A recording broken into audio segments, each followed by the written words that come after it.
So yun guys, for today's video ay magbubuko tayo dahil stress na naman ang person.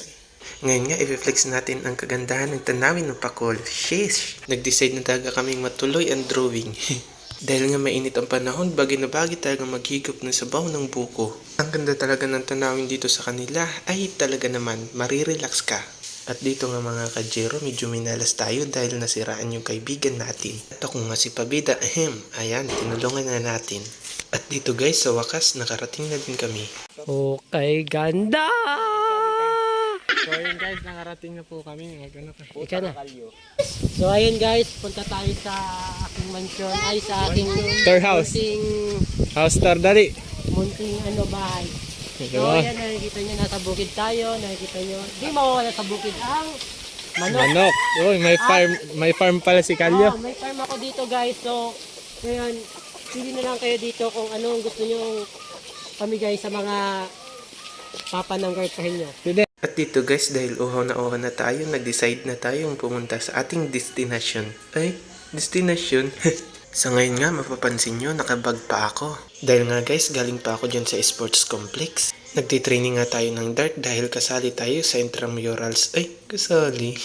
So yun guys, papunta na po kami sa pagbubukuhan namin. Ayan, at mamaya po ay mamaya naliligo tayo. So yun, galing nga po pala ako sila ay sa sports complex. So yun, at biglaan lang to. At dito nga guys, tigflex ko muna yung paligid sa kanila. Sa pakol ba to? Oo, sa pakol. Ang ganda, no? Oo, ang ganda. Kasing ganda niya. Ay, charis. Umakit na nga yung kaibigan natin pinaglihi sa butiki. Sorry, akin. Mistiso na. Pahabuko pa. Dito na, parang ko pa. Saan ka pa? Kay Jiro ka na. Baka taga Masbate ya. Luka dun ya, baba na. Noy!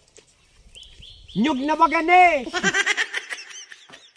Yun guys, ito nga po pala yung mga kasama natin sa pagbuko. May mga bata nga, ang kukulit, ang saya.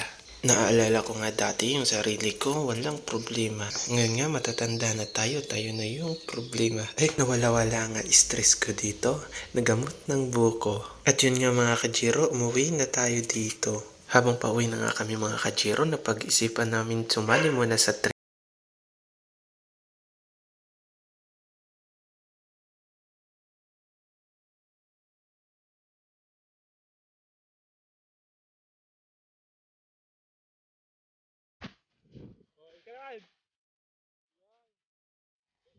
Put a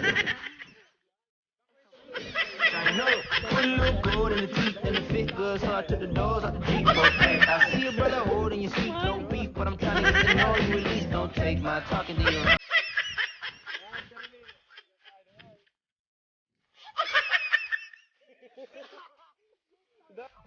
At dito nga mga kajiro, pauwi na talaga kami. Nakakalungkot nga isipin, matatapos na yung kasayahan namin.